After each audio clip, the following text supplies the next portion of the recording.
La démission de Sylvestre Ilunga Ilukamba laissait le poste de Premier ministre vacant en République démocratique du Congo. Ce n'est désormais plus le cas avec la nomination depuis ce lundi même de Sama Lukonde Kyenge, Premier ministre de la RDC après plusieurs semaines de tractation. Le Katangais de 43 ans qui dirigeait la GECAMIN prend donc plus de grade et aura la responsabilité très grande de servir comme l'un des plus proches collaborateurs de Félix Tshisekedi, fort de sa toute nouvelle grande majorité.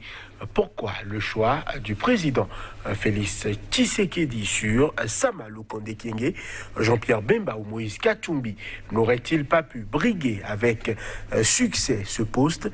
L'ancien vice-président et l'ex-gouverneur du Katanga ont-ils décliné cette proposition? Quels sont les grands chantiers qui attendent l'ex-directeur général de la GECAMIN RDC? Nomination de Sama Lukonde Kyenge, Premier ministre, l'oiseau rare pour amorcer la gouvernance Tshisekedi. C'est le thème de l'émission du jour. Bonjour à chacun, bonjour à tous.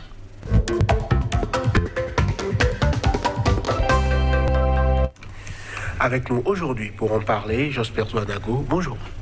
Bonjour téléspectateurs de Sika TV. Voilà, vous êtes journaliste, consultant en médias, directeur de publication du quotidien béninois La Dépêche. Face à vous aujourd'hui, Jules Justin Mkati, bonjour. Oui, bonjour journaliste et bonjour chers téléspectateurs et du Sika TV. Voilà, vous êtes chercheur en droit international et constitutionnel, vous êtes également consultant et écrivain à votre actif une dizaine d'ouvrages, dont un sous presse en ce moment. Vous traitez de droit, de gouvernance, de management, mais aussi de gestion des projets, des systèmes de formation, emploi, sans oublier la littérature. Avec vous, messieurs, aujourd'hui pour débattre de cette question très essentielle pour le devenir du continent, un pays, continent, pays souvent en plateau avec nous. Félix Tshisekedi nomme donc ce lundi Jean-Michel Sama Lukonde Kyenge au poste de Premier ministre. Est-ce une nomination qui n'était pas forcément attendue, Josper Zouanago?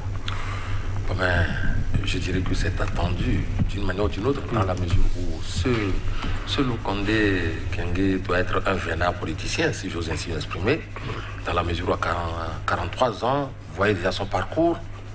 Et déjà, lorsqu'il a été promu au poste de directeur général de GECAMIN, qui n'est quand même pas un petit poste, on devrait déjà s'interroger de la qualité de l'homme ou de la confiance, et de toute l'étendue de la confiance que lui fait Tshisekedi.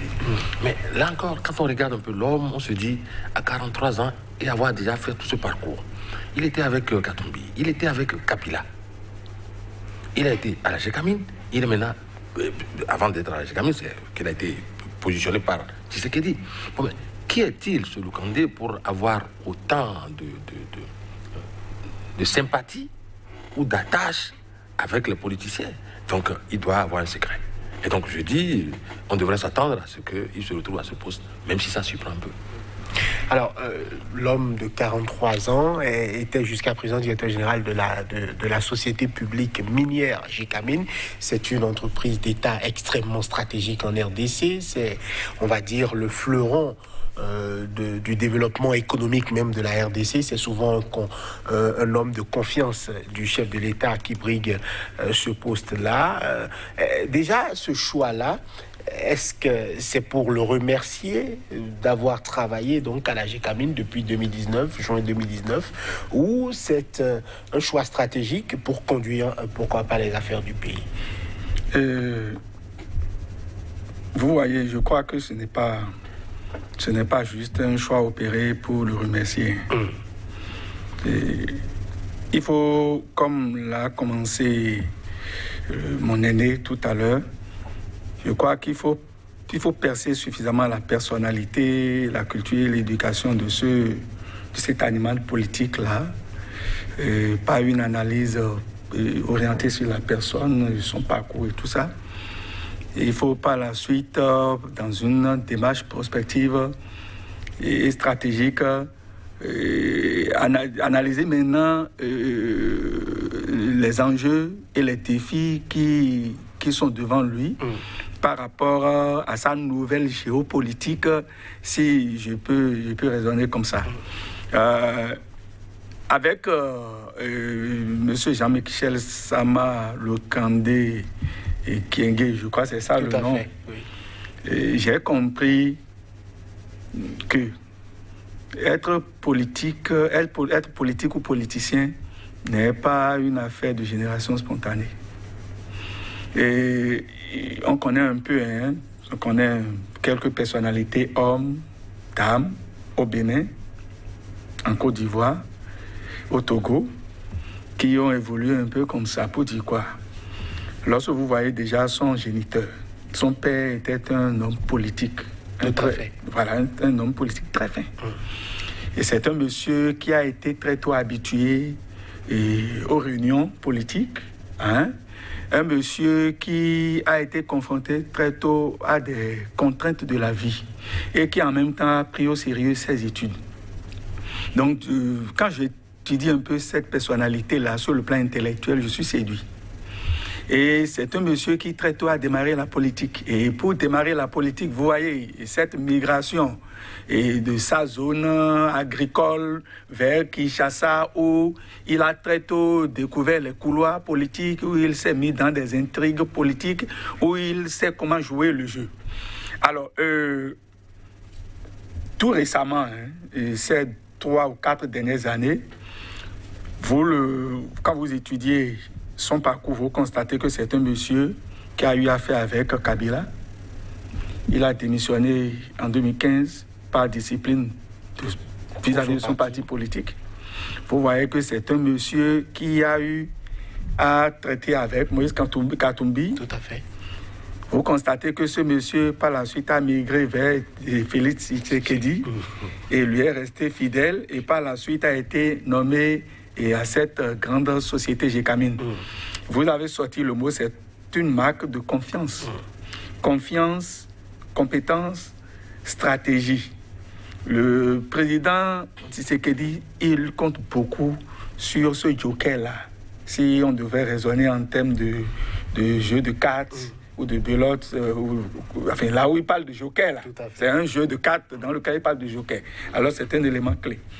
Maintenant, si par rapport à sa personnalité, formation, parcours, on constate que c'est un monsieur qui est très bien et qui est de Katanga, Tout à fait. La région est du Congo, dans laquelle vous retrouvez fondamentalement les enjeux de sécurité et de paix.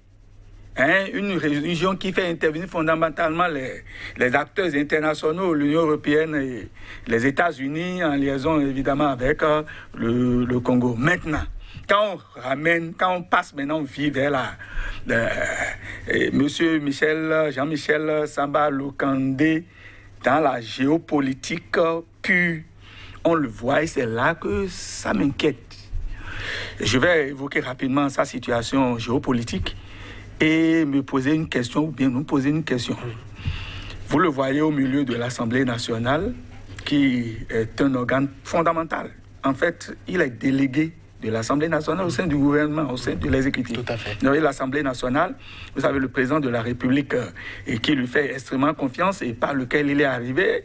Vous avez par la suite Kabila, qu'il connaît un peu, mais avec qui il n'est plus. Et vous avez Moïse Katumbi, qu'il connaît également, mais avec qui il n'est plus. Donc, ce monsieur-là, au milieu de ces différents acteurs-là, je me pose finalement la question de savoir la nomination de Jean-Michel Sama Lukande Kyenge, une opportunité ou une solution pour le gouvernement ou pour l'exécutif congolais, ou bien plutôt un risque et un facteur de blocage. Ça fait un. Second élément, j'espère qu'il saura jouer le jeu, je reviendrai là-dessus. Second élément, le Premier ministre, ce Premier ministre-là, comme un moyen, un facilitateur de l'action politique de Tshisekedi, ou bien comme un maillon d'affaiblissement de l'exécutif sous Tshisekedi.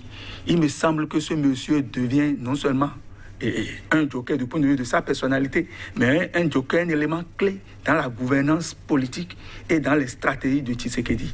Et cela appelle donc de la part de Tshisekedi un certain nombre de dispositions, de mesures à prendre pour ne pas connaître le revers de la médaille.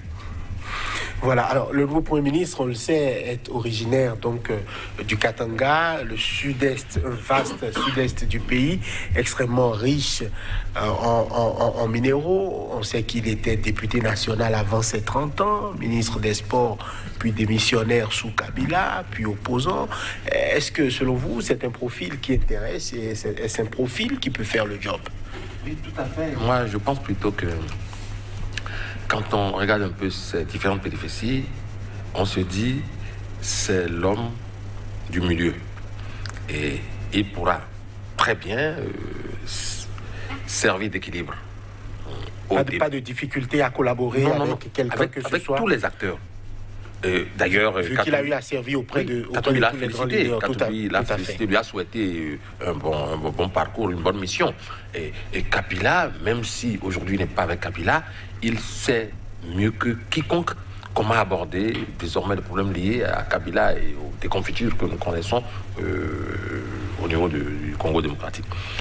D'un camp comme vers un autre camp, j'ai l'impression qu'il sera à l'aise, qu'il sera dans sa peau. Et donc, et depuis quelques moments, moi je lis à travers Tshisekedi un fin politique désordre. C'est-à-dire, il est devenu, je ne sais pas quelle alchimie, il est devenu politique. Et dès le début. A-t-il jamais cessé d'être politique? Rien que de par sa naissance, oui, son parcours, a-t-il jamais cessé d'être politique? C'est curieux. C'est vrai, depuis le père jusqu'à ce qu'il est devenu. Mais quand on a vu comment il s'est laissé embarquer par Kabila, et quand on voit comment il s'en sort, il n'est pas encore au bout du rouleau, c'est vrai, mais quand on a vu comment il s'en sort avec cette menace de dissoudre l'Assemblée, c'est qui a eu effet. Qui a eu son effet. Et bien, je disais sur ce plateau ici qu'il sait comment il a déroulé son agenda avec des alliés internationaux, par exemple quand on parle de l'Union européenne ou les États-Unis, qui le soutiennent. C'est ce qu'il dit, un programme. Il a observé, il a calculé et il développe et il déploie son agenda. Et c'est ce qui explique d'ailleurs le fait même de faire passer Lukandé par la GECAMIL. Moi je me dis, c'était pour le préparer à être ce qu'il est aujourd'hui. Parce que bon, le sortir de nulle part ou de là où il était pour en faire un Premier ministre pourrait peut-être choquer un peu, mais il est passé par la GECAMIL. Et on a vu comment l'épisode de la GECAMIL s'est déroulé, où il y avait tout un méli-mélo. De grosses frictions, notamment avec l'ancien qui est parti comme ça. Et donc, c'est ce qu'il dit, développe un agenda qu'il soumet à toutes les ambitions possibles. Au point, les deux, tout à l'heure vous l'aviez évoqué, les deux poids lourds, à savoir Katumbi et Bemba. Je suis sûr que le fait de ne pas être à ce poste n'est pas un échec pour Tshisekedi. Plutôt, c'est une stratégie pour surtout Katumbi, qui ne voudrait pas se brûler les ailes. S'il est fait Premier ministre, il est évident que cela va compter beaucoup après dans la balance des considérations, et ce ne serait pas pour lui faire du bien. Et donc il a préféré plutôt se mettre à l'écart, être encore un peu neuf pour compétir en 2023. Et pareil aussi pour Bemba, sûrement. Et donc moi je me dis, c'est l'homme de la situation, pour ce que je vois venir, c'est l'homme de la situation, bien qu'ayant 43 ans, jeune, mais vieux politiquement parlant. Et donc je n'ai pas de crainte pour la suite.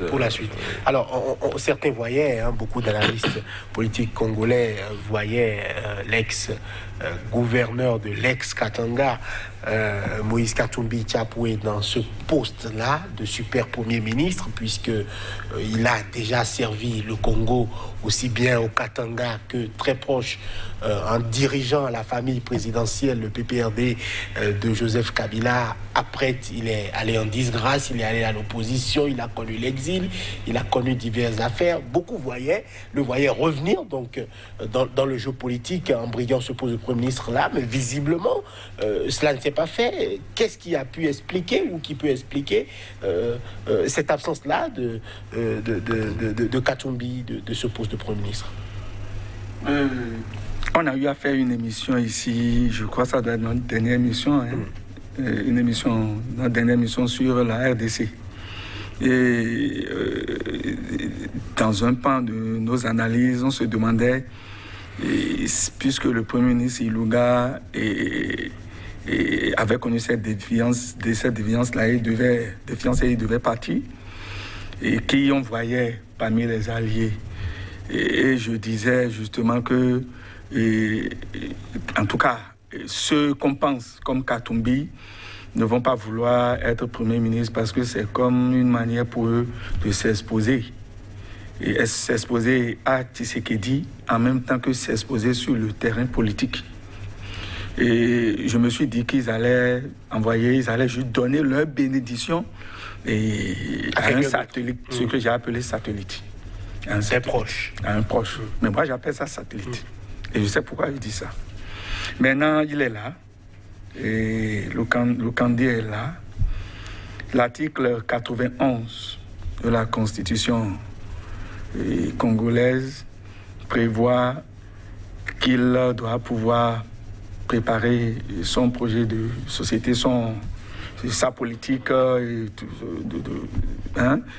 et soumettre cela à l'Assemblée nationale pour avoir la bénédiction de l'Assemblée nationale là-dessus, si elle est convaincue. C'est sûr que ça va être fait puisque Félix Tshisekedi est là, donc ça se fera. Et il a un autre enjeu, c'est qu'il doit former un gouvernement pratiquement d'union nationale, en tenant compte de la configuration de l'Assemblée nationale. Tout à fait. Alors, quand on prend l'Assemblée nationale, il doit faire en sorte que les différentes composantes politiques à l'Assemblée nationale se retrouvent dedans. Tout à fait. Il doit également faire en sorte qu'on ne sente pas, qu'on sente l'implication de l'aile Katumbi et Bemba. Alors, je l'ai dit, il devient donc un pôle important, un pôle clé. Je crois qu'il va surmonter tout ça. Mais je reviens un peu sur le candidat de sa géopolitique ou au milieu dans ses rapports politiques. Et je le vois au milieu de Bemba, au milieu de Moïse Katumbi, de Kabila, même s'ils tendent avec Tshisekedi à contraindre Kabila à l'opposition. On a déjà vu des opposants au Bénin ici qu'on a contraints à rester dans l'opposition, mais qui en sont sortis. Et qui ont refusé. Que par des déclarations. Et qui ont refusé. Quel que soit. Voilà. On a tout fait, même le couteau sous leur gorge. Ils ont déclaré qu'ils sont de la mouvance. Donc, j'espère que Kabila va se battre pour démontrer qu'il est de la mouvance, ou bien, en tout cas, il ne va pas rester tranquille. Alors, si je reviens à ma géopolitique, j'ai Bemba, j'ai l'Assemblée, j'ai Moïse Katumbi, j'ai Kabila, j'ai Tshisekedi, le président de la République, j'ai l'Assemblée nationale. Alors, il y a des mouvements qui vont se dérouler au plan formel, au plan politique formel, et il y aura des mouvements ou des dynamiques qui vont se mettre en jeu au plan politique informel. Alors, au plan politique formel, nous allons avoir le président de la République, Tshisekedi, le Premier ministre et l'Assemblée nationale. Alors, le Premier ministre doit tout faire pour ne pas décevoir l'Assemblée nationale. Et pour ne pas décevoir l'Assemblée nationale, ce n'est pas compliqué pour lui. Il suffit de se battre pour continuer par mériter la confiance du président de la République, pour que le président de la République, par la magie, grâce à la magie par laquelle il a pu inverser les tendances à l'Assemblée nationale, puisse le faire. Le président de la République lui-même, il est tenu de continuer par avoir un regard perçant sur le président, le Premier ministre et sur l'Assemblée nationale. À ce niveau-là, je crois que Félix Tshisekedi pourra jouer le jeu. Mais au plan des dynamiques politiques informelles, la question se pose de savoir quels seront les rapports futurs entre le Premier ministre et Katumbi, d'une part, le Premier ministre et Bemba, le Premier ministre et Kabila. Lorsque nous prenons l'enjeu, le défi, le tout premier défi du Premier ministre de ce gouvernement, c'est la paix, la sécurité et tout ça. Quand nous prenons cela au regard de la partie orientale du Congo, il a besoin de composer avec Bemba, il a besoin de composer avec Katumbi, nécessairement, pour que son action politique en liaison avec le président de la République puisse porter. Et ces deux-là, ce Premier ministre ne doit pas leur faire ombrage. Donc, j'ai des appréhensions. J'ai des appréhensions. Au-delà de cela, je constate que le Premier ministre, M. Lukande, il réussit trop. Il réussit trop. Et le trop plein de réussite en politique est inquiétant. Le trop plein de réussite en politique est inquiétant. Ça doit être inquiétant pour Katumbi, pour Mbemba et surtout pour le président de la République qui lui fait tant confiance.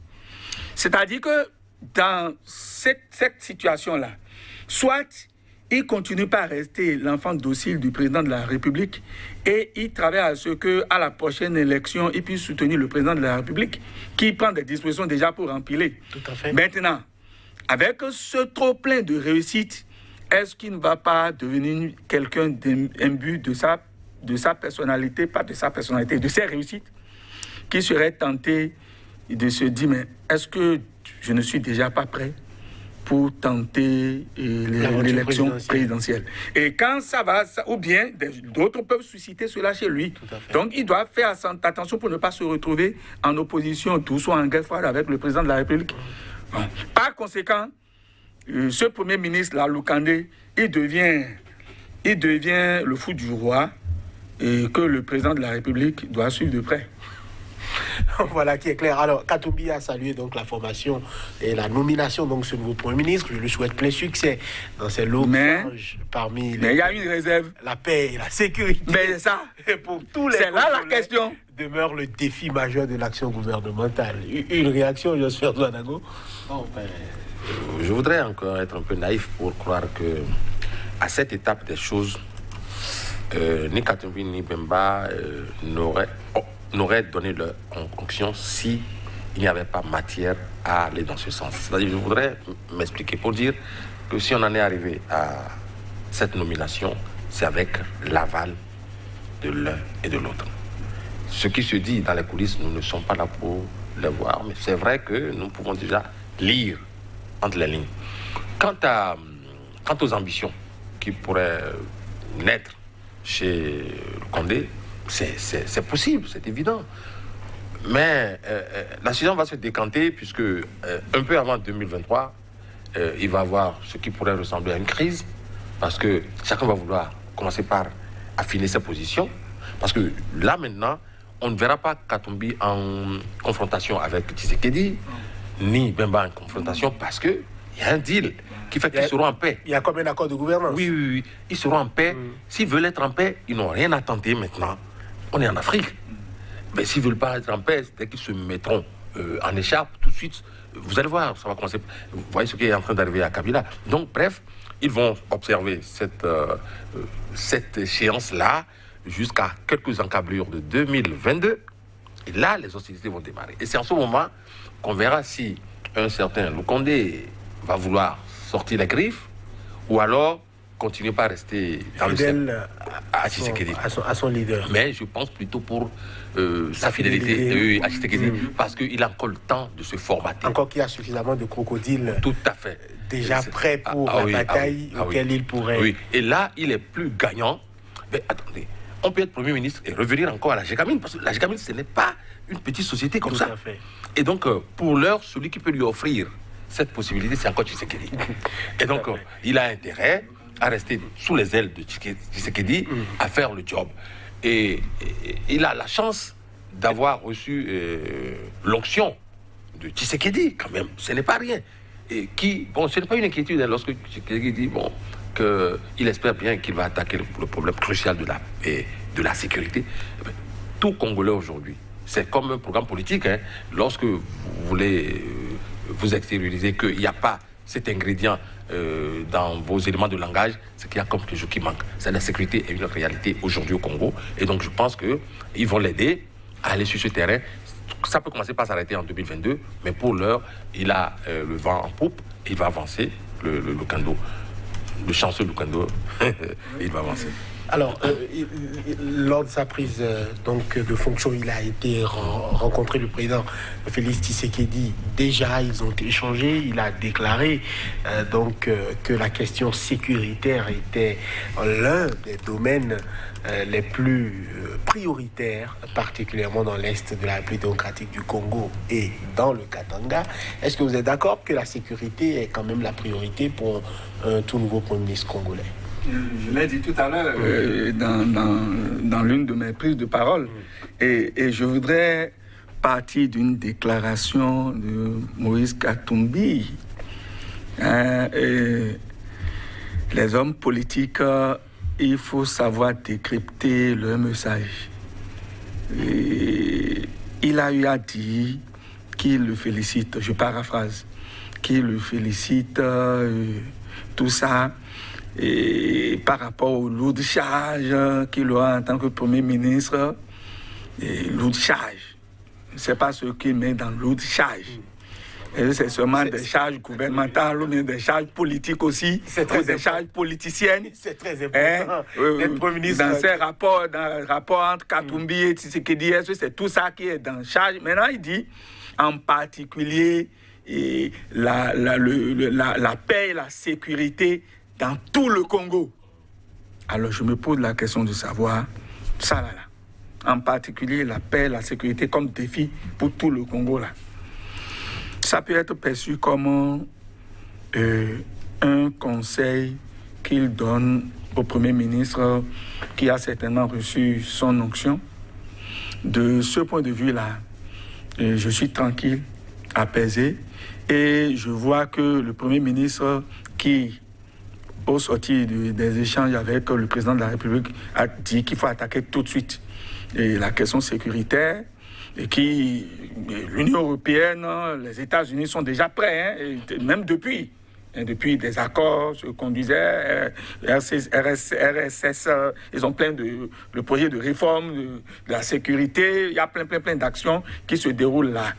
Et il aura besoin, par rapport à cette question-là, et surtout dans la Katanga, il aura besoin de Moïse Katumbi et de Bemba. Et je crois qu'ils vont l'y aider. Par rapport à ça, il a intérêt, comme lui-même le sait, d'aller très vite sur cette question, parce qu'au fur et à mesure que les mois vont s'égrainer, il se peut qu'on assiste à des éloignements stratégiques et à des repositionnements. Bon, ça, c'est une analyse que je fais en percevant ce bout de phrase de Katumbi comme un conseil qu'il donne au Premier ministre. Mais je suis bien tenté de voir cela comme un risque. C'est comme s'il est en train de dire, en tout cas ce qu'il va faire pour que moi je puisse dire qu'il a le mérite d'être Premier ministre, c'est qu'il arrive à régler le problème sécuritaire dans tout le Congo. Et quand il dit dans tout le Congo, c'est qu'il est en train de dire indirectement là où le problème de sécurité se pose. Est-ce que cela signifie qu'il est dans un double jeu? Moi, je ne sais pas. Parce que les hommes politiques, il faut être très prudent. Alors, de manière simple, pour couper court, je crois que le Premier ministre Lokande, il a intérêt à aller très vite sur la question sécuritaire, avec des partenariats internes, donc impliquant Bemba, impliquant Katumbi, Katumbi qui a été gouverneur de la Katanga, je crois. Tout à fait. Voilà. Et Bemba qui est de là. Donc, ils sauront comment gérer le jeu. Et dans pas des partenariats externes, en liaison avec l'Union européenne, fondamentalement la France et les États-Unis. Et à ce niveau-là, les accords qu'ils ont eu à conclure avec la communauté internationale, il faut rapidement qu'ils revisitent ces accords-là pour voir, parce que la France, et la Belgique, les États-Unis, quel autre pays, ils ne viennent pas sans intérêt. C'est vous connaissez la Katanga, mais c'est la zone des mines, c'est ça, non? La zone de la richesse minière. C'est là où il y a richesse minière, que généralement il y a conflit, il y a des soulèvements, vous avez des groupes armés On ne sait qui fomente ces groupes armés-là. On ne sait pas si c'est juste des canaux qui sont tracés pour que certains on puisse finir par se retrouver sur le terrain, sur la base du droit humanitaire ou du droit international humanitaire. Ce qui est sûr, ils viennent par la suite et ils sont là. Et c'est là où il y a de la richesse que la communauté internationale généralement est due pour pouvoir sécuriser les lieux. Je crois que le Congo gagnerait à avoir de près ses intérêts. Et voilà. Et pourquoi pas faire appel à d'autres coopérations internationales? Pourquoi ne pas voir dans le sens d'autres États? La question de paix et de sécurité est une question primordiale. Vient par la suite les questions économiques pour pouvoir faire face à la pauvreté. Et le Premier ministre, il est sur une très bonne piste, mais ces grands défis sont autant sécuritaires que politiques au sens politicien. D'accord. Alors, Jospeh Douanago, il était aussi question de lutte contre la corruption. Il a parlé de la réduction des charges. Il a parlé d'être très regardant. Il a parlé de jeunesse en politique. Il a parlé de femmes en politique. On a l'impression que Félix Tshisekedi, à travers Sama Lukonde Kyenge, a peut-être envie de lancer une génération de politiciens de type nouveau au plus haut sommet de l'État. On avait des politiques qui de 80, parfois plus de 80 ans, qui étaient toujours aux affaires avec Kabila. Ce n'est peut-être plus le cas aujourd'hui. Non, mais je suis d'accord avec vous sur ce point-là, mais pour dire aussi que c'est vrai, nous nous appesantissons sur le rôle que doit jouer le Premier ministre, mais nous n'oublions pas, je le sais, le rôle primordial du président de la République. Parce que si on en est arrivé à toutes ces réformes aujourd'hui, enfin du moins à ces bouleversements au plan politique en Congo démocratique, c'est parce que à un moment donné, Tshisekedi s'est rendu compte qu'il n'arrivait pas à livrer son programme, à dérouler son agenda. Et donc c'est ce qui a occasionné tout ce qu'on nous sommes en train de vivre aujourd'hui. Et donc, je ne pense pas que Lukonde ait un programme particulier à lui à développer. C'est le programme politique de Tshisekedi qu'il avait eu du mal à développer dans la coalition défunte qu'il a maintenant remise au goût du jour et à travers un Premier ministre pour l'implémenter. Et donc, je ne lui vois pas, c'est vrai que rien ne pourra se faire sans difficulté, c'est vrai, mais je ne le vois pas en trop grande difficulté dans la mesure où les pas qu'il va poser seront les pas que lui aurait indiqué ou de commun accord qu'il aurait reçu de Tshisekedi, le président de la République.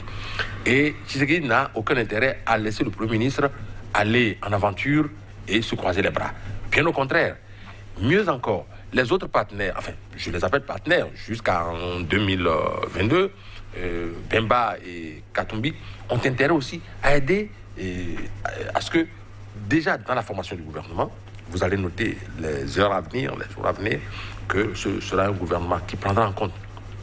Et même du côté de Kabila, je suis certain que, diplomatiquement parlant, le Premier ministre va faire un clin d'œil pour voir si Kabila reste réticent, il avisera, ou alors s'il y a lieu de lui laisser un peu de souffle, ça pourrait se faire. Et pourquoi pas, nous allons assister à l'émergence d'un gouvernement qui va satisfaire un tant soit peu les besoins de la grande partie de la classe politique. Tout à fait. Donc c'est cela. Et donc je ne suis pas inquiet par rapport à cela. Maintenant, pour ce qui concerne l'arrivée de la jeunesse à la tête du pouvoir au Congo démocratique, c'est possible que ce soit peut-être un nouveau jour et que le président Tshisekedi est en train de mettre en œuvre au plan politique. Cependant, je suis un peu réservé sur ce plan parce que je me dis, est-ce que si Lukonde est fait Premier ministre, est-ce que c'est pas parce que stratégiquement parlant, il est bon et on veut l'exploiter? Est-ce que lorsqu'il aura réussi sa mission, pour autant, on va se retrouver avec plein de jeunes à la tête du Congo démocratique? Je suis un peu réservé sur ce plan parce qu'il faut aussi considérer qu'il y a une vieille garde qui est là, une vieille garde politique qui est là et qui ne pourra quand même pas se laisser sacrifier du jour au lendemain. On ne peut pas dire de Tshisekedi qu'il est si jeune que ça, lui aussi. Bon, et donc, derrière Tshisekedi, il y a plein, il y a de grands politiciens qui sont là et qui veulent aussi jouer leur partition. Non, je ne vois pas encore l'émergence d'une jeune classe politique. Mais je suis en train de voir plutôt, vous l'aviez dit dans votre titre, un oiseau rare, qui est le Premier ministre, et qu'on va exploiter à fond, jusqu'à épuisement s'il le faut. Mais le reste, je ne suis pas sûr, parce que les Bemba et les Katumbi n'ont pas encore dit leur dernier mot. Et donc, pour autant, je ne pense pas que ce soit la résurgence d'une nouvelle classe politique, forcément non. Alors, beaucoup de jeunes vont probablement prendre des postes très importants bientôt. Le Premier ministre l'a promis, il parle de jeunesse, il parle de femmes, d'une plus large, on va dire, d'une plus large portion pour le genre. Est-ce que c'est des chantiers importants aujourd'hui, selon vous, dans toute gouvernance, le fait de faire confiance à des jeunes dans un pays où on sait que l'écrasante majorité de la population, ce sont des jeunes, parfois autour de 20 ans, et qui ne se retrouvent parfois pas dans ce qui se dit... Et que pour être candidat aux élections présidentielles, il faut être autour de la trentaine, selon la Constitution. Les constitutions africaines actuellement tournent autour de 40 ans. Oui, mais pour la plupart. En RDC, ils sont autour de 30. Rajeunissement de la classe administrative en RDC. Je suis le grand frère. N'implique pas rajeunissement de la classe politique. D'abord, il faut apprécier, dire que c'est une perception du point de vue management et du point de vue gouvernance, c'est une perception très heureuse. Et je voudrais que les autres dirigeants africains, ceux qui, parce qu'ils sont vieillards au pouvoir et qui font appel à des vieillards également dans leur gouvernement et dans des postes de responsabilité, qui tirent leçon de cette perception juvénile et inclusive et du Premier ministre, du nouveau Premier ministre congolais, selon laquelle il faut savoir donner du nouveau sang, du sang neuf dans ce qui se fait. Et vous avez des gouvernements en Afrique et vous demandez ces vieillards-là, est-ce que tout continue pas à se passer normalement? Est-ce que les cellules sont encore au point? Or, il faut prendre des décisions au profit de tous. C'est très important, Mais rajeunissement de la classe administrative n'entraîne pas rajeunissement de la classe politique, comme vient de dire le consultant en médias. Et là, le Premier ministre, c'est pour cela que je disais, il faut que le Premier ministre fasse attention.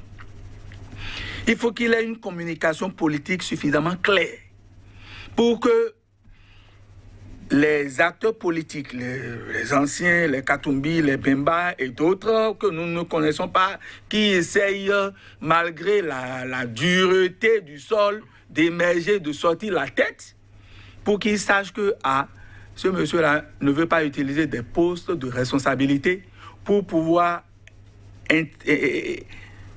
pour intégrer dans la politique des jeunes et des femmes. C'est très important.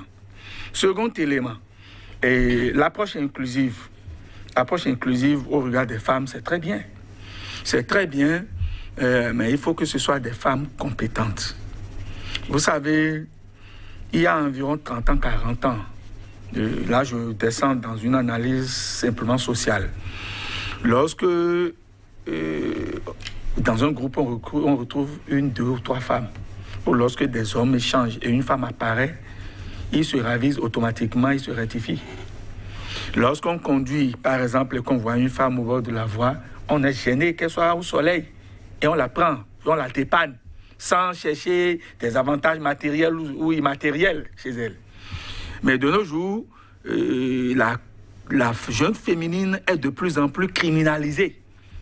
Les femmes on connaît des femmes qui sont maîtres ou maîtresses ou docteurs en corruption, et qui, la compétence, elle a déserté le forum complètement.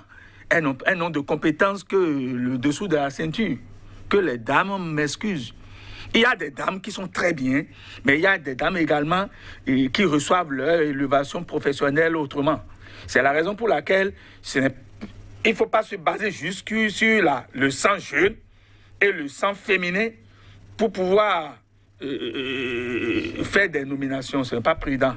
Il faut aller uniquement sur la compétence. Il faut aller sur la compétence, il faut aller sur l'expérience. Mais, comme l'a dit tout à l'heure le doyen, et le Premier ministre nous rassure, parce que c'est un homme d'expérience, c'est un homme d'expertise, c'est un homme de compétence. Bien qu'il soit jeune. Oui. Aux âmes bien nées, la valeur n'attend pas le nombre des années. Et autant j'ai décrié certaines déviances chez des femmes en Afrique, au Bénin, en Côte d'Ivoire, un peu partout, autant je dis que l'éthique, la femme est d'abord le temple de l'éthique. La femme, elle est d'abord le temple de la vérité. On sait. Je ne parle pas des femmes, je parle pas de la femme au plan naturel, je ne parle pas de la femme au plan culturel dans le sens négatif. Mais la proximité du Premier ministre de son président, du président de la République, est un atout pour lui. C'est pour cela que le Premier ministre, il n'a pas du tout intérêt, ni maintenant ni après, à avoir des visées présidentialistes ou présidentielles. Si on commence par lui chanter, parce qu'il a trop réussi. Quand on réussit beaucoup, là, c'est bon. Mais quand on réussit trop, il faut être prudent pour que le Satan lui-même ou que les pensées négatives ne s'accaparent de vous. S'il peut travailler à ce que des gens ne suscitent pas en lui le désir de vouloir être président de la République et qu'il reste sous l'ombrage du président Tshisekedi, de manière à ce qu'aux prochaines élections présidentielles, il puisse même l'accompagner, je crois qu'il est hors du danger. Maintenant, vis-à-vis de Kabila, je crois que l'expertise qu'on connaît dans un pays d'Afrique de l'Ouest, qui consiste à jouer sur la forme, la procédure, pour pouvoir vous tendre la main, de manière à ce que vous n'ayez jamais la main dans votre main, vous connaissez l'état dont je parle.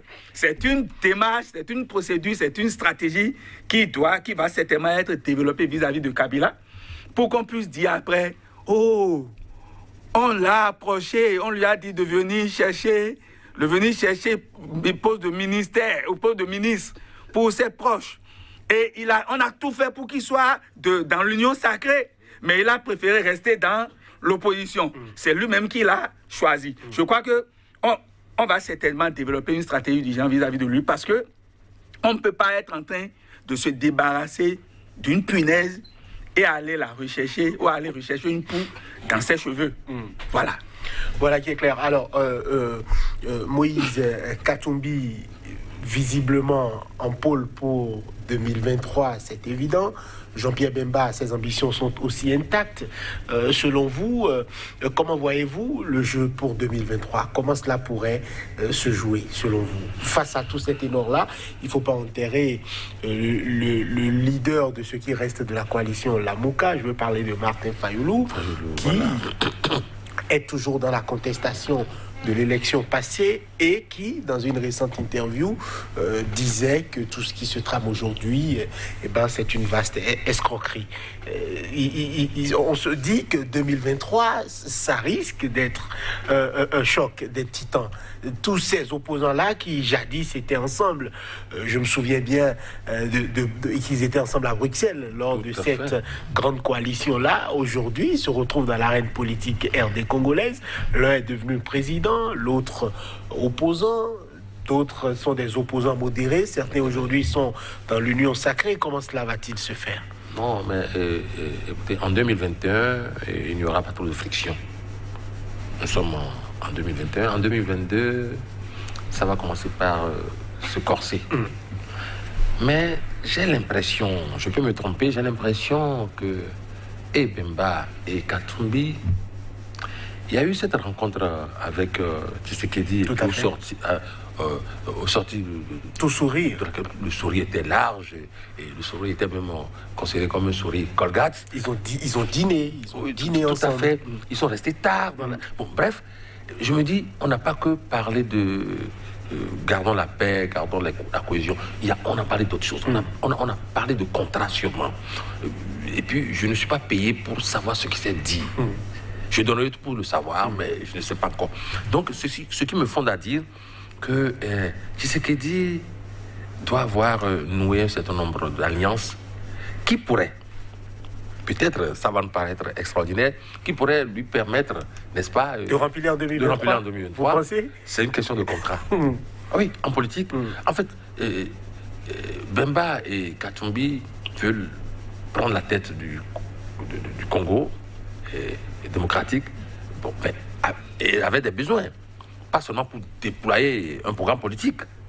Mais si, à travers les discussions, Tshisekedi leur offre ce dont ils ont besoin, je les vois mal se mettre en guerre contre lui. Et donc, il s'est dit sûrement des choses que nous ne connaissons pas aujourd'hui et qui pourraient faciliter peut-être 2023 pour Tshisekedi. Maintenant, si le deal était que cesser le feu jusqu'aux encablures de 2023 et que chacun s'est entendu là-dessus, donc ça veut dire que 2023, ça risque d'être véritablement ouvert et ça va saigner de toutes parts. Voilà. Vous pensez qu'il y a peut-être des deals pour 2023 C'est possible qu'il y ait eu des accords, hein, comme cela a été dit. Mais les promesses électorales, les accords politiques n'engagent que ceux qui y croient. Et même s'il y a des accords politiques, je crois que... D'abord, je compte beaucoup sur Félix Tshisekedi. Je compte sur Félix Tshisekedi, le duo Félix Tshisekedi et Lukandé. Si Lukandé ne logne pas du côté présidentiel et qu'il reste soudé à Tshisekedi, il reviendra à ce duo-là. Bon, duo dans un autre sens, hein, pas dans le sens constitutionnel béninois.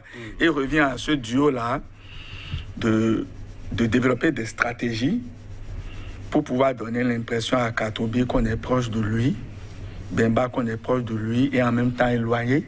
Et je crois que Tshisekedi saura le faire. Je vois que Tshisekedi remplit. Il aura un second mandat, vous verrez. Il aura un second mandat sur la base de 2 ou 3 éléments clés. Lesquels? Le premier élément, c'est que lui et le Premier ministre, ils vont attaquer tout de suite les questions sécuritaires et ils vont faire mouche. Vous avez vu chaque président avec sa stratégie. On a vu des présidents en Afrique qui ont tout fait pour que des voies puissent émerger, des voies bitumées, des voies pavées. Et cela contente une partie de la population. Et cela se dit, même certaines personnes, les deux là, vont se battre pour que la paix et la sécurité, on puisse sentir que le chantier a beaucoup progressé. Et secondo, il va développer de la ruse vis-à-vis de Katumbi et vis-à-vis de Kabila. Et à l'approche de ces élections-là, il va les pousser dans leur dernier retranchement. Le troisième élément, c'est qu'il est président sortant. Il est président sortant et il a à sa disposition la distribution des cartes. L'adage selon lequel en Afrique, quand on organise les élections... Ce n'est pas pour les perdre. Ce n'est pas pour les perdre. Cet adage-là va certainement jouer. Donc, Tshisekedi va se tirer, il va finir ce mandat-là avec des résultats à présenter à la population. Hein? Et il continuera pas à jouer le jeu, pas développer sa stratégie politique de manière à ce qu'il puisse remplir. Je l'avais dit, c'est ça qu'il prépare et il va l'obtenir. S'il continue comme il le fait là, il va l'obtenir, vous verrez. Alors, la question sécuritaire se pose aussi au Katanga. On parle d'attaques. La dernière en date a laissé quelques 11 morts, dont 6 insurgés. Qu'est-ce qui pourrait expliquer ces attaques-là dans une région qui, a priori, est quand même un peu éloignée de ce qui se passe, notamment à l'Est. Le Katanga, avec autant de richesses, qu'est-ce qui pourrait expliquer ce type d'attaque-là, où on parle de séparatistes qui viennent et qui frappent et qui se retournent? On a noté que dans ces régions, la guerre est devenue une sorte de nécessité en griffe pour certaines classes. Et donc le calme plat, le silence ou la paix ne sont pas de nature à conforter les tenants de cette politique, c'est-à-dire les chefs de guerre, les seigneurs de guerre. Et donc, même si tout baigne dans l'huile, eux, ils ont de temps en temps besoin, n'est-ce pas, de faire parler d'eux. Et moi, je peux considérer que c'est dans la ligne normale de leur stratégie. Mais quand on regarde la région, quand on regarde ce que c'est que la région, ce que cela comporte comme minerai, donc on devrait pouvoir aussi s'attendre à ce qu'il y ait toujours de remous.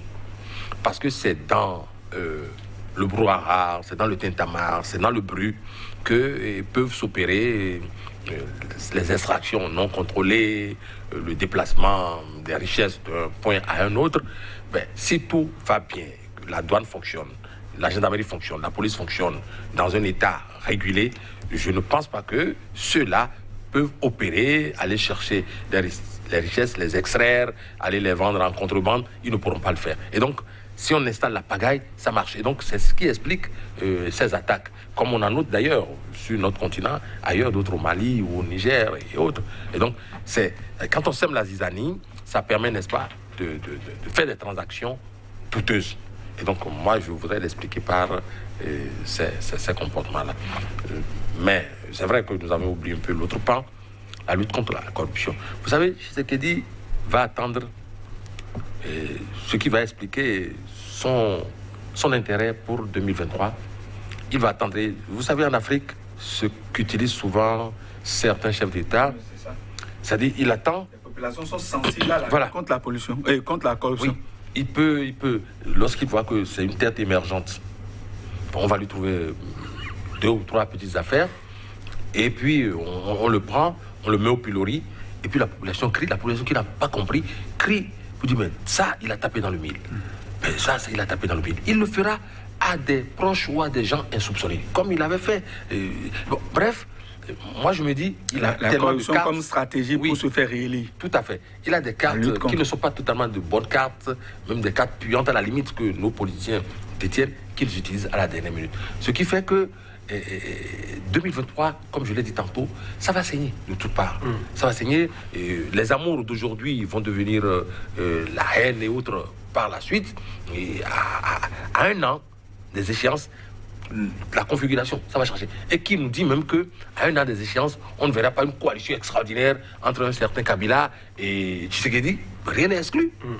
Parce que celui qui détient aujourd'hui les manettes, c'est Tshisekedi. Et Kabila l'a compris. Avec ces 300 députés de départ aujourd'hui, vous voyez dans quelle posture il se retrouve. Donc, moi je me dis, les prochains mois pourraient être déterminants encore pour celui qui va occuper le palais présidentiel. Tout à fait. Et il faudrait peut-être rappeler que ces personnes-là étaient des amis dans la vie. Ces opposants-là, c'est des gens que la nature et la politique ont amenés à collaborer pendant de longs mois. Ils partageaient beaucoup aussi. Et le Premier ministre a beaucoup collaboré avec ces éléments-là. Tout à fait. Il les connaît. C'est pour cela que sa présence aux côtés du président Tshisekedi est déterminante. Oui, tout à fait. Oui, je vous laisse terminer votre question, sinon je... Allez-y. Oui, et par rapport à la question que vous venez de poser, la zone Katanga, l'insécurité, tout ça. Oui, il y a la richesse, mais la richesse draine des concurrences. Il y a la richesse. Et vous avez cette zone des Grands Lacs là, qui est perçue comme la zone d'insécurité, mais il y a une question. L'insécurité en Afrique. Quel Africain a intérêt à ce qu'il y ait insécurité chez lui? A priori aucun. A priori aucun. Alors, le terrorisme, quel Africain véritablement au plan ontologique a intérêt à ce que cela se développe en pratique? Je me pose la question de savoir, est-ce qu'il n'y a pas des mains invisibles derrière? On a souvent l'habitude d'accuser des chefs d'État africains. Cette fois-ci, je me demande si ce n'est pas des puissances étrangères qui essayent de soutenir des personnes pour on puisse avoir des milices par ici, le chaos par là, et finalement ça s'embrase, et par la suite maintenant on sort de ce cadre informel-là pour revenir dans un cadre formel sur la base de la Charte des Nations Unies, chapitre 7, et sécurité collective, pour dire qu'il faut maintenant installer une mission des Nations Unies pour faire ceci, pour faire cela. Non, je crois que les États africains, il faut qu'ils ouvrent les yeux. Il faut qu'ils ouvrent les yeux et qu'ils sachent avec qui ils coopèrent et qu'ils sachent ce qu'ils recherchent dans la coopération qu'ils développent avec les gens. Le Premier ministre, Lokandé, et le président de la République, Tshisekedi, ils ont 1 an pour travailler. 1 an et demi. Un an et demi, c'est-à-dire les 12 mois, plus 6 mois, les 18 mois là. Il faut qu'ils restent concentrés suffisamment sur la question de sécurité et d'insécurité, sur les questions économiques, de manière à ce qu'on puisse sentir qu'ils ont apporté quelque chose. Parce que quand moi j'ai lu la littérature sur ce pays, 2 tiers du pays est pauvre. C'est un pays où vous avez des gens qui ont des difficultés pour manger. Et pendant que les super grands fonds de la politique, ils prennent des postes, ils ont des salaires, je crois que le président de la République et son Premier ministre, il faut maintenant qu'ils sortent de la politique politicienne. On a déjà fait démissionner la présidente de l'Assemblée nationale, l'ancienne, le président du Sénat, il a démissionné. On a renouvelé l'Assemblée nationale, on a la majorité. On a fait démissionner le Premier ministre Ilouga. On a un nouveau Premier ministre. Maintenant, là, je m'en vais demander. Je suis très mal placé pour poser la question à son Excellence. Monsieur le Président de la République, il reste quoi maintenant pour des actions concrètes pour le développement de la RDC? Il ne reste plus rien. Il ne reste que des décisions, il ne reste que des ordonnances, des décrets, des actions politiques et sur la base de partenariats cohérents, intéressants pour les Congolais. Et il n'y a plus aucun alibi. Non, je crois qu'on doit y aller. Et on va évaluer le président de la République et son Premier ministre sur la base de cela. Et ils ont 18 mois. Après les 18 mois-là, ils peuvent commencer leur stratégie politique et jouer le jeu. Et le président Tshisekedi, je sais très bien qu'il va jouer le jeu pour revenir. Mais avant d'engager des négociations pour jouer le jeu et revenir, qu'il fasse en sorte que les Congolais puissent avoir 2 choses majeures. Le pain et la paix. Voilà qui est clair. Votre mot de fin, Joseph Zouanango? Oui, Tshisekedi a clamé tout le temps s'il n'a pas pu développer son agenda, cela est dû à la coalition qu'il a dénoncée avec Kabila. Aujourd'hui, cette coalition est morte de faite.